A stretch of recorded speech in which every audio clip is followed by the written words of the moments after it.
Welcome to Kentucky Horsepower, the official podcast of the Kentucky Automobile Dealers Association. Hi, good day, everyone. This is Jason Wilson, and welcome to another edition of Kentucky Horsepower, the official podcast of KADA. And I'm very pleased today to have joining us, I'd say, Representative Andy Barr of the 6th District. Congressman, how are you today?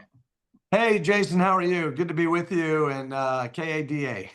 Well, look, there's no shortage of things to talk about, and I know your time is tight. And in fact, this is your last day in D.C. Up until I guess this afternoon is when you guys will wind down for a bit, correct?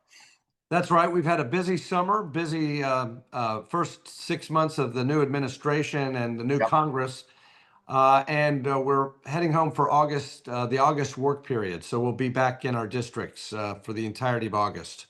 Good. Well, I'm sure you're looking forward to that. As you've mentioned, it has been almost a frantic pace the first 6 months with all the things that have been coming down the pike and that you all have been able to get done. And, a lot of heavy lifting, so to speak, done in such a condensed period of time. I don't think we've ever seen this sort of pace before out of Washington, D.C.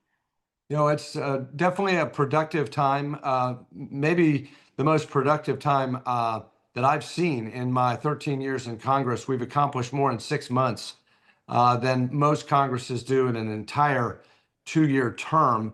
But I would argue we've accomplished more in the last 6 months than has been accomplished over the last 5 years in Congress.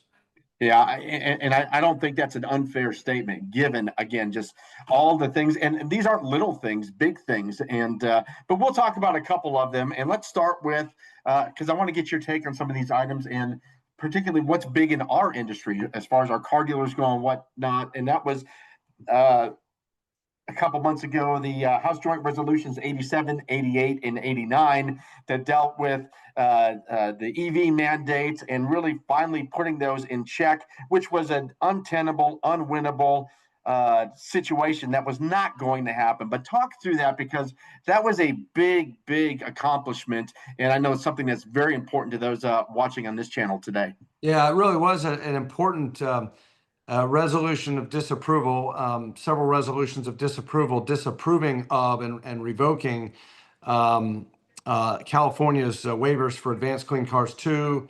And these resolutions disapproving California's laws were very important because it blocked California and other states from setting stricter EV mandates for the rest of the states. And these were highly unrealistic mandates as well. I was proud to support the resolution to prevent the state of California from de facto effectively mandating or imposing their EV mandates on all the other states. This would have been incredibly disruptive for the automobile marketplace across the country. Absolutely. What I tell a lot of folks as well, when they think about this and we look at a state like our state here in Kentucky, where our adoption rate on EVs is about 1.5%. So some might say, well, what's the big deal? But it impacts everything. It impacts what's being manufactured. It impacts how they're being transported, right? And the trucking laws that goes against that. What is worrisome, and again, this is a great accomplishment to get this. This was destined for failure. There was no way this was even going to be implemented. But what is concerning, and I think it just speaks to where we are in Washington, and I'd like your comment on that, is this really passed on a partisan level basis. I mean, you had the New Michigan Center voted with Republicans on the auto side of things, but on the trucking side stayed as a no. So it just speaks to the partisanship in that this was such a bad idea and such bad policy, yet it was a major fight to get it to be stopped. Yeah, and it's also a contrast, not just on party line, but among members of Congress who actually believe in the free market system, right? Or politicians who believe the government should put its finger on the scale and interfere with market-based decision making. And the fact of the matter is that I believe in the market. I believe that, look, if you want an EV vehicle, go for it. But Kentuckians and Americans, frankly, all Americans, should decide for themselves what kind of vehicle they want. Do they want an EV, a fully electric vehicle? Do they want a hybrid? Do they want a combustion engine? Let consumer choice and demand drive the market. And I believe that competition and choice is far better than empowering bureaucrats to make decisions for the American people. Absolutely. So again, just one of the early big accomplishments here that absolutely impacts this audience here today. So we certainly appreciate your efforts and support on that. And obviously we have to talk to the other big news of this first 6 months, and that would be the big, beautiful bill. Let's speak to that a little bit. As I mentioned to you early on, at times it looked like this had no chance. Then it would rise up again, and it looks like it was getting closer, only to be derailed again. And after all the back and forth, which I guess we shouldn't be surprised at in Washington, ultimately this bill did pass. So from your perspective, it'd be great to hear what your takeaways are as far as the things that you're most excited about and why you were a supporter of this bill, and where you see this taking us moving forward. Well, the one big beautiful bill, as the president affectionately calls it, and as we named it, this legislation, I believe, is jet fuel for the American economy. Remember, we were facing a $4.5 trillion tax increase if we didn't take action. And so this bill constitutes the largest tax cut in American history, the largest spending reduction in American history as well. And again, it's going to produce massive amounts of economic growth, locking in and making permanent many of those tax cuts from 2017, but also expanding on those tax cuts. But let me just start with what it took away. It took away and reversed and repealed some of the EV tax credits, and it reduced EPA and DOT funding for electrification mandates and suspended CAFE penalties that were driving forced fleet electrification. So again, getting the government out of the business of picking winners and losers, getting the government out of interfering with the marketplace and allowing consumers to make choices for themselves on the type of vehicles that they want to purchase. In addition, many pro-growth tax features included in the legislation, not just no tax on tips, no tax on overtime, no tax on Social Security. And by the way, that no tax on overtime is huge for auto workers and the productivity of the automobile manufacturing sector and the ability to address shortages and push out more production to get that to your dealer network. But also included in the one big beautiful bill, we made the 20% deduction for pass-through business income permanent. We expanded it to 23%. That is a big deal for LLCs and S corporation auto dealers. We made permanent the increased estate and gift tax exclusion limit. So multi-generational family-owned auto dealers, we know that a lot of these are multi-generational family businesses. That estate tax permanency is big for enabling those small businesses to continue to that next generation. We restored 100% bonus depreciation. Again, that bonus depreciation is going to, again, be, jet fuel. It's going to encourage more investment. It's going to pull forward a lot of CapEx, and that's good for the purchase of vehicles and pushing sales. We reinstated, we know that interest deductibility is so critical for the auto dealers, and so we reinstated the EBITDA as the base for calculating interest deduction limit. Also, for the consumers, what's going to drive new vehicle sales of American-made automobiles and trucks? We've got a provision in here, first time ever, where we have a new car loan interest deduction up to $10,000 per year. That is going to drive sales big time, we think, for your members. And finally, and this has been an underreported provision, but I think it's fantastic for the auto sector. We established a Made in America manufacturing credit, a 10% investment tax credit for U.S.-based production of vehicles and parts. This will help us make auto manufacturing great again. It's going to Right. it's going to there's a lot of uncertainty on the tariff front.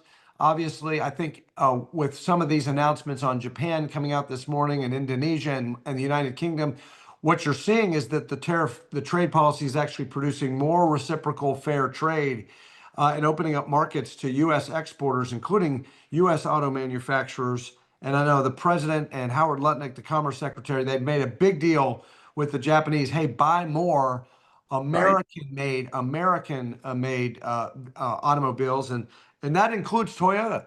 That includes Honda. That includes Japanese Japanese parent companies with American manufacturing. Those American manufactured vehicles in Toyota parent companies or Japanese parent companies can meet the requirements of new reciprocal deals. But the bottom line is this tax provision is an incentive for expanded manufacturing facilities for auto parts, batteries, and vehicle assembly here in the United States. So help us Yeah, supply chains and build new auto jobs here in the United States.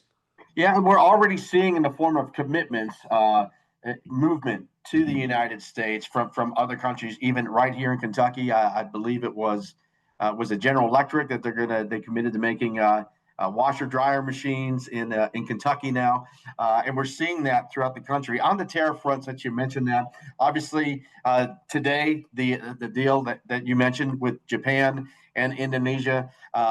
Very important deals, and what are you seeing as far as more to come from that standpoint? What are you and your peers talking about or looking at as it relates to the movement on tariffs? It seems to have settled in from a market standpoint in that, all the quote chaos that was discussed in April seems to have been factored in, settled in, and we're going about our business as a country as usual. Where do you see this going?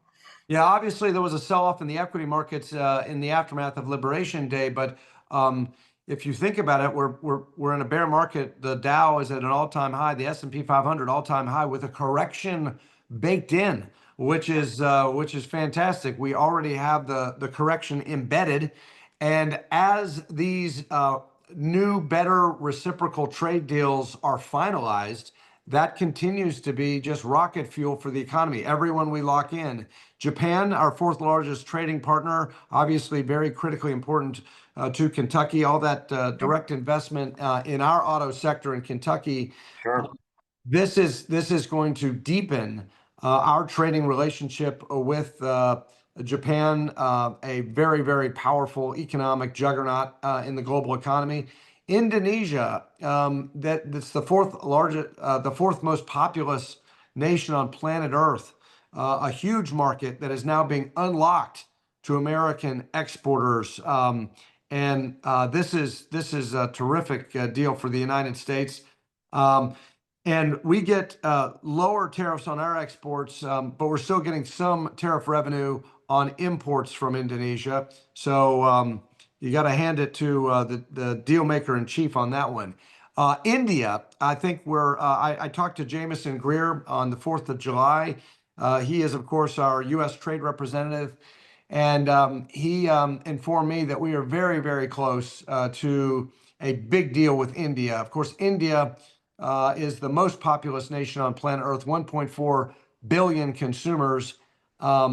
Getting a deal done and settled out with India, and again, reducing tariffs to American exports, that would be just incredible for jobs and for economic activity.